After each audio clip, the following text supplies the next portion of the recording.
Recording by Moira Fogarty. The Art of War by Sun Tzu, translated by Lionel Giles. Part 12. The Attack by Fire. Sun Tzu said, "There are 5 ways of attacking with fire. The first is to burn soldiers in their camp. The second is to burn stores. The third is to burn baggage trains. The fourth is to burn arsenals and magazines. The fifth is to hurl dropping fire amongst the enemy." In order to carry out an attack, we must have means available. The material for raising fire should always be kept in readiness. There is a proper season for making attacks with fire, and special days for starting a conflagration. The proper season is when the weather is very dry. The special days are those when the moon is in the constellations of the Sieve, the Wall, the Wing, or the Crossbar, for these 4 are all days of rising wind. In attacking with fire, one should be prepared to meet 5 possible developments. 1.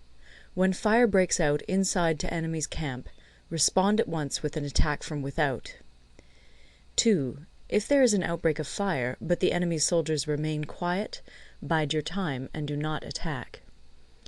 3. When the force of the flames has reached its height, follow it up with an attack, if that is practicable. If not, stay where you are. 4. If it is possible to make an assault with fire from without, do not wait for it to break out within, but deliver your attack at a favourable moment. 5. When you start a fire, be to windward of it. Do not attack from the leeward. A wind that rises in the daytime lasts long, but a night breeze soon falls. In every army, the 5 developments connected with fire must be known, the movements of the stars calculated, and a watch kept for the proper days. Hence, those who use fire as an aid to the attack show intelligence. Those who use water as an aid to the attack gain an accession of strength. By means of water, an enemy may be intercepted, but not robbed of all his belongings. Unhappy is the fate of one who tries to win his battles and succeed in his attacks without cultivating the spirit of enterprise, for the result is a waste of time and general stagnation. Hence the saying, "The enlightened ruler lays his plans well ahead. The good general cultivates his resources." Move not unless you see an advantage. Use not your troops unless there is something to be gained. Fight not unless the position is critical. No ruler should put troops into the field merely to gratify his own spleen. No general should fight a battle simply out of pique. If it is to your advantage, make a forward move. If not, stay where you are. Anger may in time change to gladness. Vexation may be succeeded by content. But a kingdom that has once been destroyed can never come again into being, nor can the dead ever be brought back to life. Hence the enlightened ruler is heedful, and the good general full of caution. This is the way to keep a country at peace and an army intact.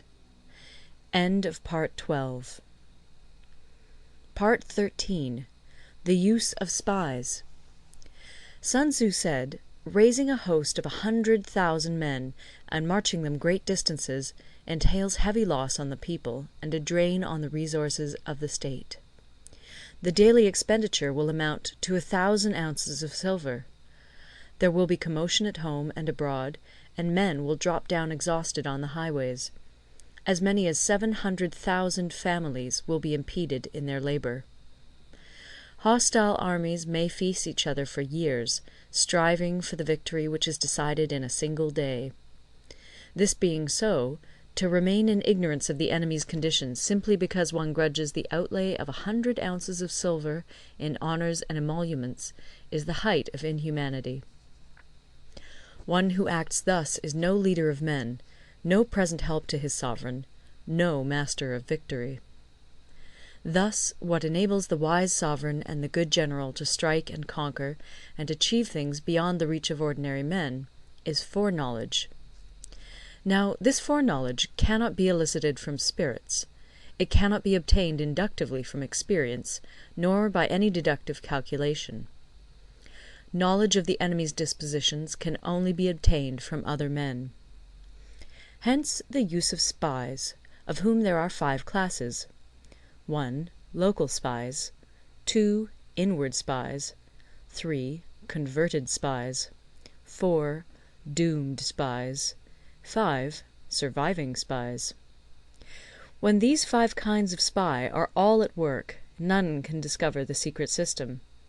This is called divine manipulation of the threads. It is the sovereign's most precious faculty. Having local spies means employing the services of the inhabitants of a district. Having inward spies, making use of officials of the enemy. Having converted spies, getting hold of the enemy's spies and using them for our own purposes. Having doomed spies, doing certain things openly for purposes of deception, and allowing our spies to know of them and report them to the enemy. Surviving spies, finally, are those who bring back news from the enemy's camp. Hence it is that none in the whole army are more intimate relations to be maintained than with spies. None should be more liberally rewarded. In no other business should greater secrecy be preserved. Spies cannot be usefully employed without a certain intuitive sagacity. They cannot be properly managed without benevolence and straightforwardness. Without subtle ingenuity of mind, one cannot make certain of the truth of their reports. Be subtle, and use your spies for every kind of business. If a secret piece of news is divulged by a spy before the time is ripe, he must be put to death together with the man to whom the secret was told. Whether the object be to crush an army, to storm a city, or to assassinate an individual, it is always necessary to begin by finding out the names of the attendants, the aides de camp, and doorkeepers and sentries of the general in command.